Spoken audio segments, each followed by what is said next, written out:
Welcome back to Talk Dead to Me. I am your host, Johnny Odell. I'm the social media manager for The Walking Dead, and this week I am very excited about our special guest. He is the star of Fear the Walking Dead. He is as fancy as you might imagine.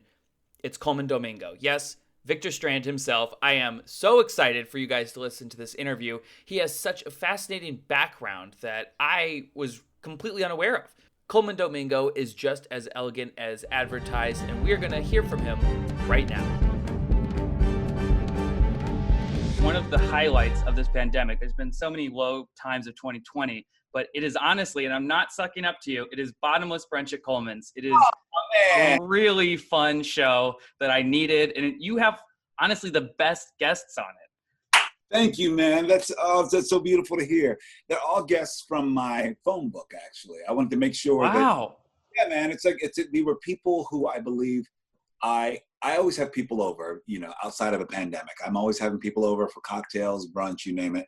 And I thought, wouldn't it be great to pair some people that may not know each other and we all get to know each other. We all get to make a cocktail and we all get to just go all over the map with it. Cause I like the idea. I will anchor it with some lighthearted, fun questions and then, I'm silly. And then we would go into something hopefully a little deeper. Yeah, and it's the guests that you wouldn't expect to see on, AMC. We got the Daveed Diggs and the Commons and the, all sorts of guests. Was that an idea that AMC came to you with? Like, look, we're in a pandemic, we need content, or did you go to them? I went to them. I've been developing another show with them called Cocktails with Colman because it was a show that I was developing about cocktail culture. And we did a sizzle reel of it, and we were, trying to find, some partners with it. And so then, of course, in the pandemic, we can't, it's a travel show. So that's put the kibosh on that, a pause on it. So I thought, why don't we do a version of it, an at-home version? And they got on board very quickly. And then we shot 4 episodes and that went really well. And I was like, no, I don't want it to be about promoting anything. I think it's an idea to go beyond the curtain from everyone in their homes. And we all have something in the center, like a cocktail that we're all going to make. And I love that people don't make it perfectly. I like watching people just do whatever they do in their house.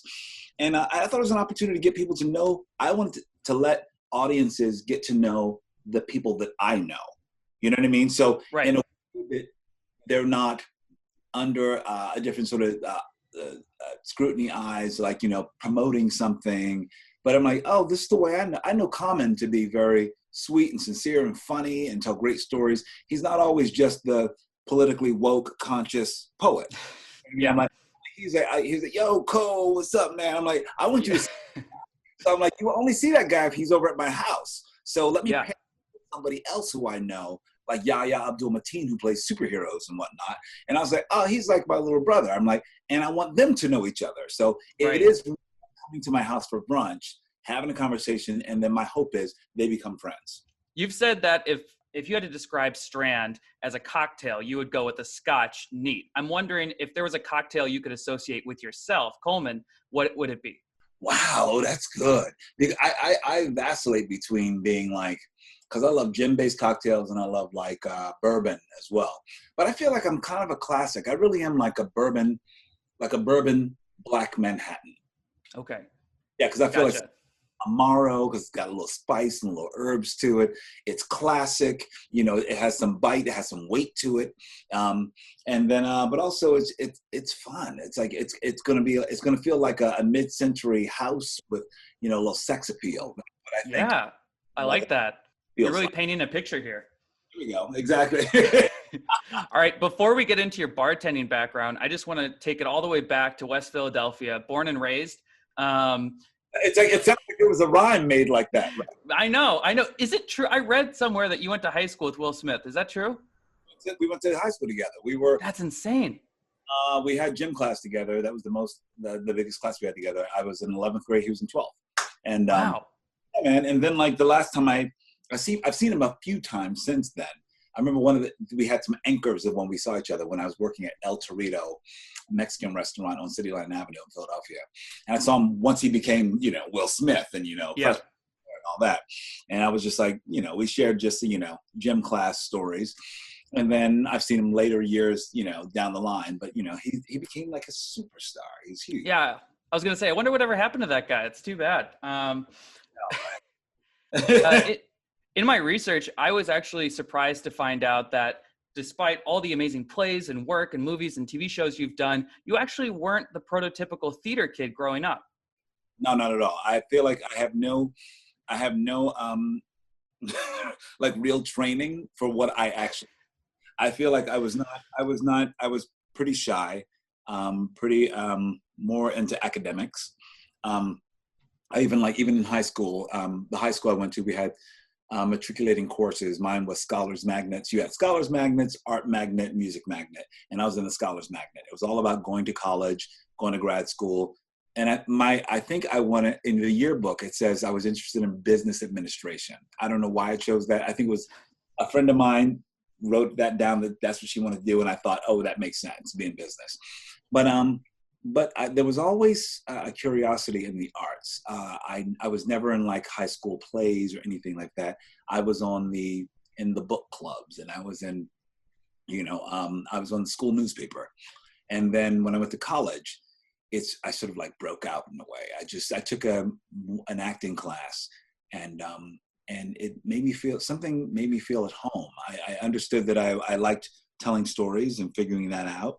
And I didn't even know how to have a career in the theater. But I knew that I always had great support from my family to go and try something unique. That's what being young was about. So I did that, moved to San Francisco, and I started acting, and then eventually started writing and directing. And then from there I moved to New York, and it's just been, We're fast forwarding through the interview. It's great. interview, and that's how I'm here after 30 years. Yeah. That's amazing. So at what point of that, you said you bartended for about 15 years or so. What part of that life was that? Was that right when you moved to San Francisco? When I moved to San Francisco, I did a lot of things that an actor would do, which means lie. I said that I had experience when I didn't, but I was like, I need a job. So I went and I remember I applied for a job. They needed dancers, bartenders, cocktail waiters, you name it. And I went there and I met with the owners, and they were like, so what do you do? I'm like, and I ticked off dancer, bartender, whatever. Figured, I can dance. So I figured I can be a dancer at a bar. And it wasn't like dancing and like, Speedos or anything. It was just like being a dancer, like whatever. So they're like, oh, so you bartend? I said, yeah, I bartend. I had never bartended before. But they were great, because I guess they like my personality, and so they put me behind the bar. I learned everything by reading. I've learned that in my career as an actor too. I would just go home and read books on bartending and making cocktails, and I would experiment with just water and stuff like that and figure it out. And then my trick to working in a nightclub bartending was just to make it strong. Know the base of the cocktail, make it strong, and no one has a problem with it. So that's the way I began bartending, and that started in San Francisco. And wow. And that was always my way to, I don't know, I sort of slipped into a way to be able to always have agency as an artist, because I never wanted to have a full-time job in the daytime. It was about like, I worked at 9 p.m. I worked from 9 p.m. till 4 in the morning. And then I would go home and do my studies or whatever, and then I would audition, you name it. But my days were available. When you were a bartender, it must have been sort of like viewing a human aquarium. I'm wondering, did you take any of those characters that you saw in that time and apply it on stage or in, behind the screen? Sure, in subtle ways I did. I think that I was able to, by the time I moved to New York, I worked at two places in particular that really brought in character studies. I worked at the West Bank Cafe, which is right in the theater district. And so I got all the theater people, and I got all the theater lovers. So I had big personalities there. And then eventually I worked at the 55 bar on Christopher Street, which was right next door to the Stonewall. But it's all, it's like also a legendary jazz club. And it's really, working in a jazz club, you really get a sense of people, because you get old heads and these cats who've been performing for 1,000 years, people who are still going into the bathroom at 80 years old doing a lot of coke and coming out, and you're like, oh, and then and hanging with you until 4 in the morning. And I used to have a guy who used to come in, my friend Rodney, who was a homeless guy, who would come in every night at 4 in the morning and help me put up chairs and et cetera, et cetera. I would let him wash up. I would give him some water and or a soda or something, and I pay him $10. And so I formed relationships with people because I feel like that's what you do, especially with a bar in the West Village. I'm sorry, in the West Village. Yeah, you want to be a part of that world.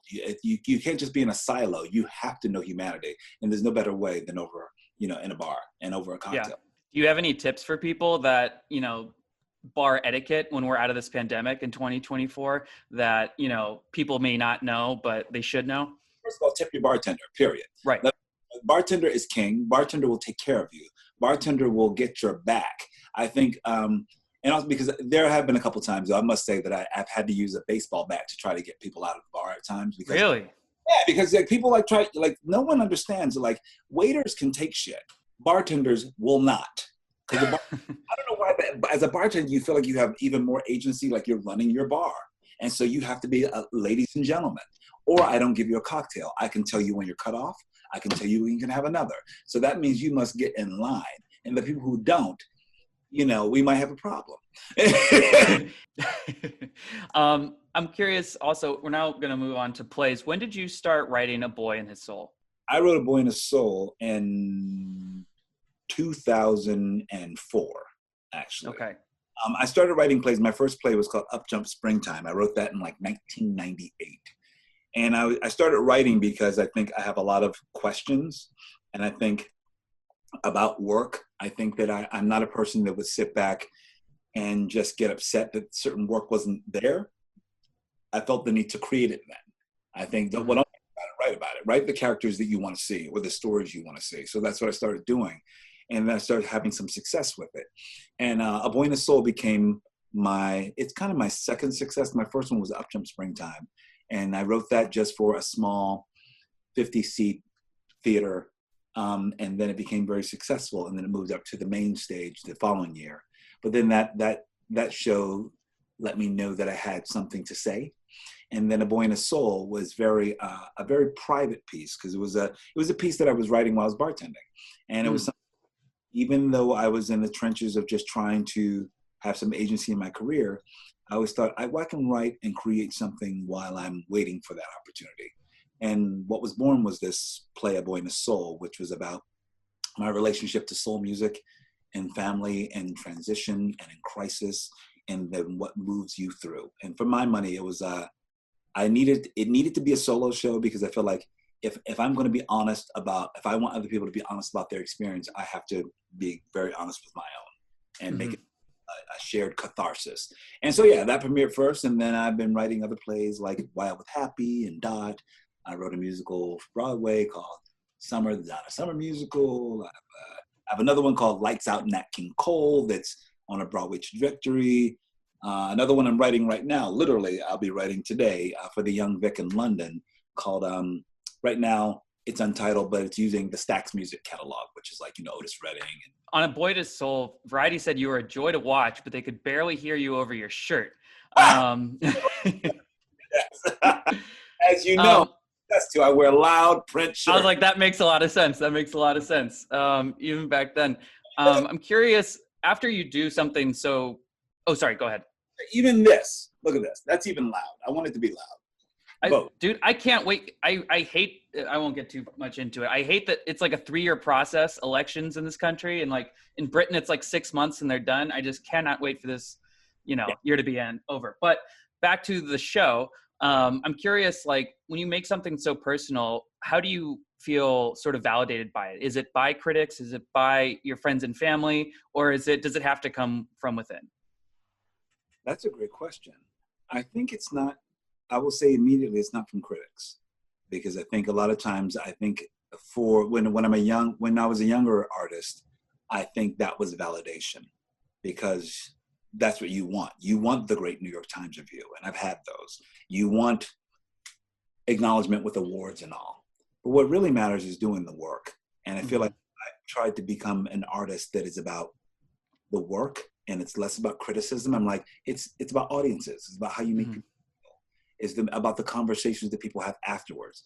I don't make art for everyone, I think. I think art isn't intended for everyone. And so people who get stuck in the trap of making sort of commercialized work, I think it's not useful, honestly. I think polarizing work is much more satisfying. I Mm-hmm. like people like, oh, I don't get it, I don't like it, I don't understand it. And then there are people who are like, that was the dopest shit I've ever seen. I get it, wonderful. Because I feel like great art should be polarizing, you know, Yeah. but it took me a long time to realize that, because you do want approval at first. But then when you're 50 years old like me, you're like, you don't give a fuck. You're like, what? I'm No, sorry. you can say, no, you can curse on this. It's fine. Yeah, This is an AMC. You're fine. well, check it out. You turn what I call, my friends call, you turn the fuck it corner. And Yeah. you start to realize your work has to have its own merit, and it can't be about criticism. It's like nobody tells a painter how to fucking paint. I'm like, yeah, the painting is like, you either like that art or you don't like it. Right. So I'm down with that these days. I'm cool, you know? Yeah. No, I agree. And I'm glad, like I'm watching Lovecraft Country right now, which is insane. And it starts off with Jackie Robinson battling an alien. And I was like, what the hell is this show? But I'm glad that everyone's liking it as much as I am, because it's dope. All right. So let's get on to Fear the Walking Dead after all this. This comes to you, and at the same time, Baz Luhrmann really wanted you for the Get Down, right? Yeah. So you ended up choosing Fear. I'm wondering why. I chose Fear because I felt like I didn't understand it. And which is wild to me, because it was the choice that I was in New York. I was living in New York, and the Get Down was such a New York story, and Baz Luhrmann, all of it was great. And I thought, well, it makes sense for this New Yorker to be a part of that story. But then I got the offer for Fear the Walking Dead like that same afternoon. And I thought, I don't even know what the Walking Dead universe is. My agent was like, oh, it's really cool, it's very popular. I'm like, I'd never watched one episode. And I was curious about the characters and the story and the journey that it would take me on. Because I didn't understand it. And I think I was attracted to more of those things. I think the things that I think that if I read a script and I'm a little trepidatious about it, I'm like, I don't know exactly how to play it, I think that's a good feeling. Yeah. Because it's going to move me to research, to inquiring, to trying to figure something out. When I think I know exactly how to do it, I'm actually not that interested. Mm-hmm. So Walking Dead was this very curious experience for me. And I'm when I tell you, I know I made a great decision, and because it's brought me so many of my closest friends and colleagues, and a different way of thinking about crafting work and television, looking at what genre is, and sort of deconstructing that and looking at it as it's a story about our humanity, and that's what right. Yeah. And the show's gone through a lot of changes. I'm curious how that's been to sort of deal with it. Sometimes I feel like you're the star receiver on a team that like keeps changing head coaches or staff or quarterbacks. What's it been like to kind of switch showrunners, switch writers? Like there must be some challenges with that, right? There are challenges, and I will say it's not easy. It was one season where it did take a toll on me, to be very honest. And I think that was the one where I believe between season 3 and 4, or 4 and 5, between season 3 and 4, when we were changing out a lot of our cast, especially people I've gone on the journey with. There were some of my closest friends like Frank Delane and Kim Dickens leaving the show. Even the other, a lot of the other actors that come on board, like Daniel Sharman or Kevin Zegers. It's like, think about it. I'm on a roller coaster constantly with these coming into my life and then leaving my life. So it does mirror the character of what the character is dealing with. And at some point, while you're actually inviting in new cast members, it takes a toll on you. I knew it was a tricky season, the season where Garrett Dillahunt and Jenna Elfman and Maggie Grace all joined. It was honestly, but I think that we all knew that it was difficult, and we're all trying to figure this out together with as much love and grace and generosity. And I think that's how everyone had to step up. But I did know for a moment I was like severely depressed, to be very honest, because I thought also I didn't understand what we were making, because I thought the show that I joined had these core members as a part of it, and then you have to leave that. You have to re-examine, what is this world? What are we doing? And then when we moved to Texas, wait a minute. My world was Mexico and all this other stuff, will I speak Spanish again? And so again, it just takes, it took a lot of work, but I think that because everyone understood the demands of it, I think that everyone truly did come at it with so much love and grace. And I really love the people I work with. And so I think we got closer because of it, you know? Yeah. I read back in season 2, you said that you kind of see acting for this show, at least kind of like it's the Strand show, where you're just kind of worried about, exactly what your character's doing. I think you even said like one time Frank Delane's character had a limp and you're like, what happened to your leg? After he had like this long episode of like, surviving through the desert. Do you still have that philosophy? Yes. Because okay. I think it's important. Honestly, there are some scripts that I may skip to and just get what Strand. So, because for me, I can't, if I know too much of what's going on in the rest of the world, then I can't be honest in Strand's experience of what he knows and what he doesn't know. That makes sense. I know that there are people who there's some of my castmates that may watch The Walking Dead because they believe it's part of helping them do their work. And I think that's wonderful for them. For me, it doesn't, it actually would be I have seen possibly 2 episodes of The Walking Dead. Really? So, like 2, because I want to see Lenny James and 1, and I forget some, but I've never seen a full episode, to be very honest, because I wanted to keep my experience with Fear the Walking Dead authentic. It's like what acting style we have, what the way we use camera, the way we have tone. I want that to be unique to our experience, and I think it would sort of cannibalize the other series if I was sort of playing into what I knew. So I like the fact that but that was also part of the ethos that we had when we started Fear the Walking Dead.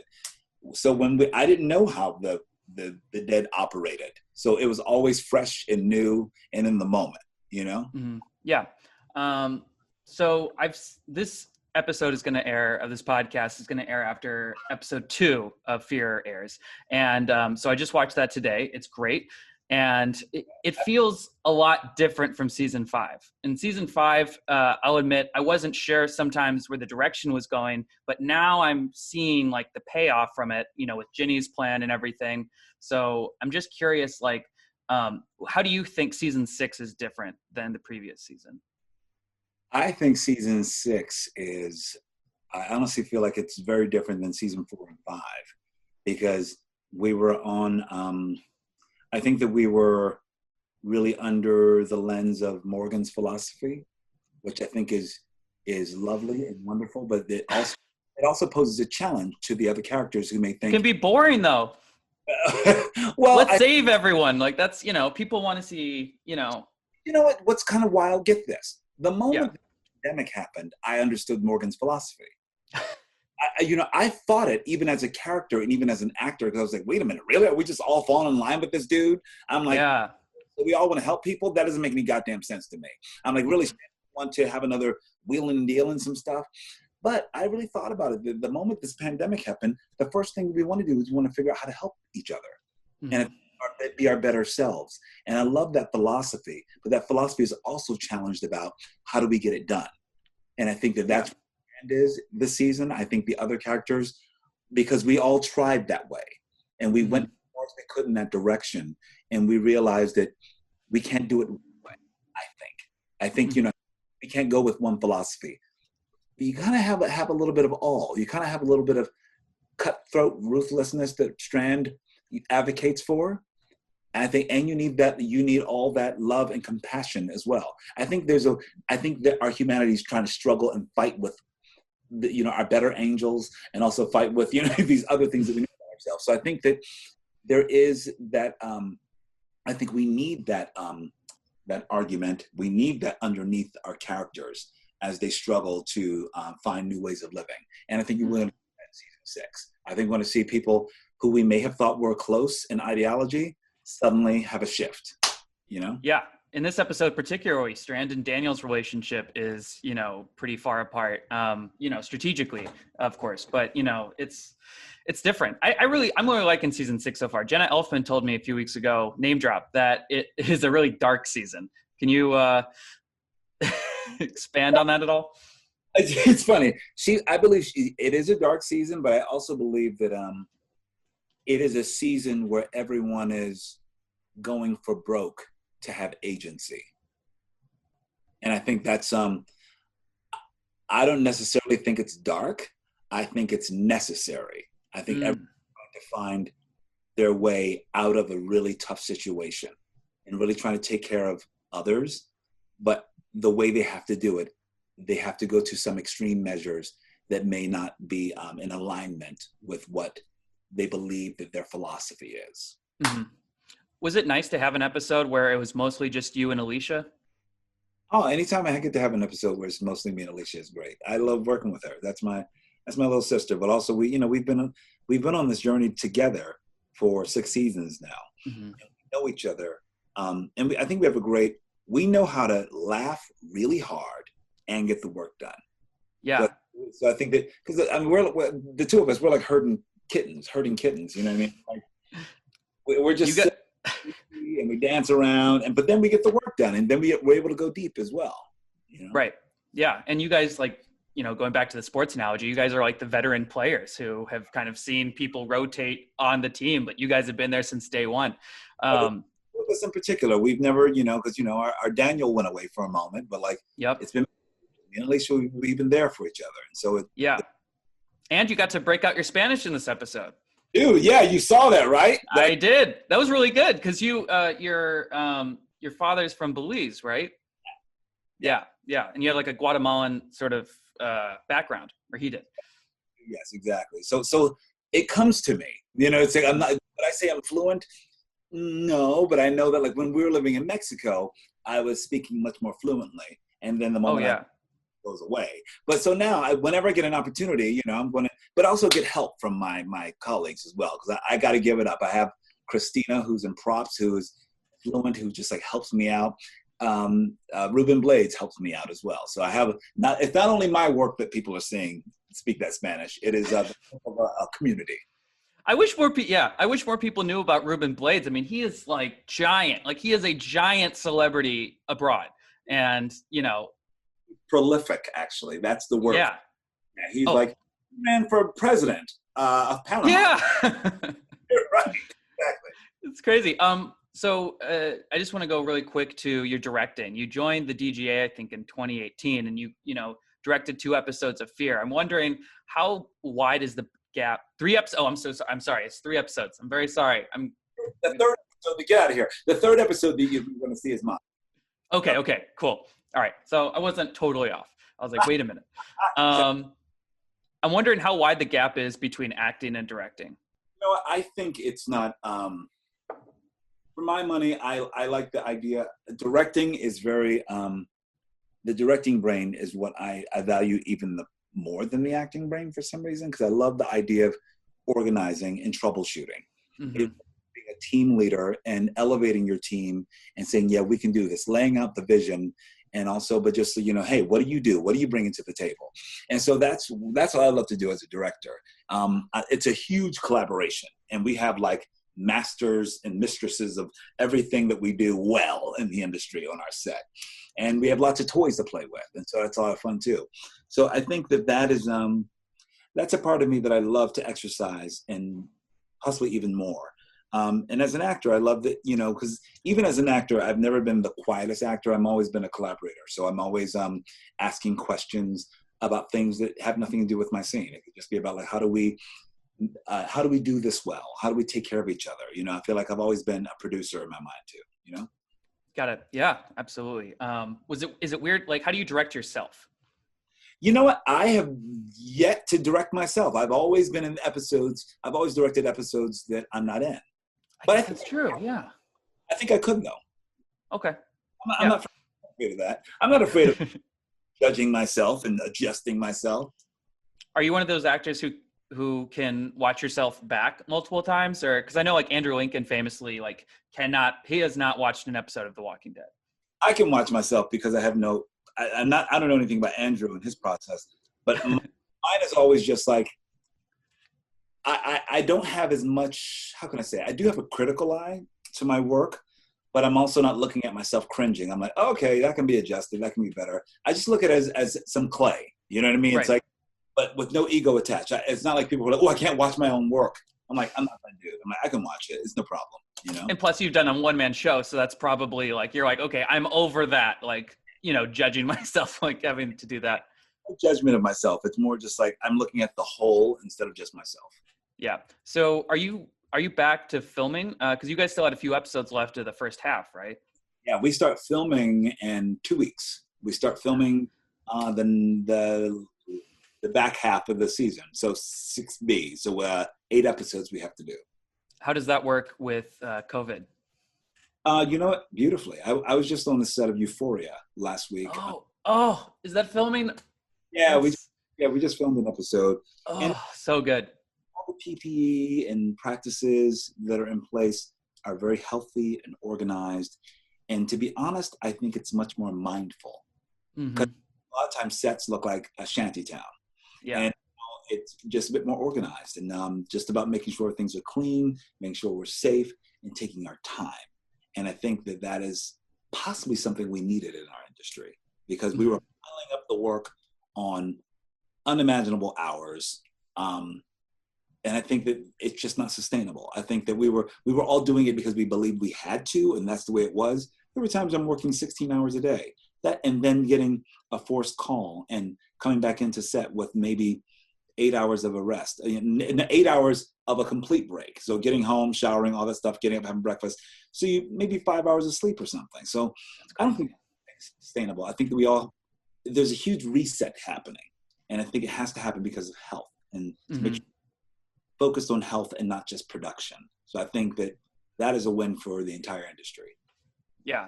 Do you think that there's going to be a lot of pandemic themed content that comes out in the next year or 2 or 3 or 10? I hope not. I don't want to see that.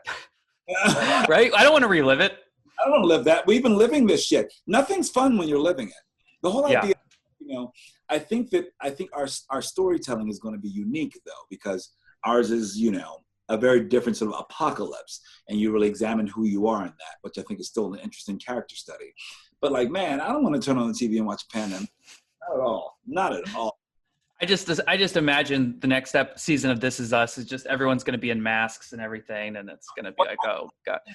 The opposite way. I want goals and numbers and things that are hopeful and surrealist and stuff like that. I want nothing where people have to stay in a house. Right. Totally. You ask your guests on Bottomless a lot that you want to know what they're longing to do once this pandemic is fully over, which might still be a while. So assuming that it's over, everyone's vaccinated, things are, you can return to normal. What's the first thing that you want to do? I want to travel. I miss traveling. That's where I have my joy. I've been traveling with cookbooks lately. I cook the world, and I've been in my garden a lot.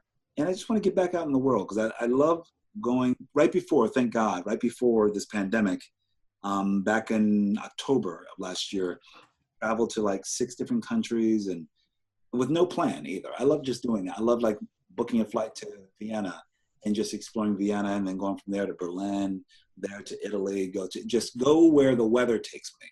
So it's that. And I feel like I want to go somewhere I got other places, so many places on my list. I want to go to Iceland. I want to go to other parts of South America. I want to go to Africa. Yes, I'm dying to go to Ghana and Nigeria. I want to get out there and just see the world. Got it. What other projects are you working on right now? Let's see. I've been working on Euphoria. I told you about my Stax musical that I'm writing. I have a production company. We've been developing television content. It's part of my first look deal with AMC. It's a bunch of stuff. Are you still doing that show based on Dot? Yeah, man. Yeah, it's called West Philly Baby. Yeah. Yeah, man. So I developed that with AMC, and I'm just trying to get it. Right now I'm trying to get it sold. Just trying to get it sold. The studio is a part of it with AMC, and we're trying to sell it to another network.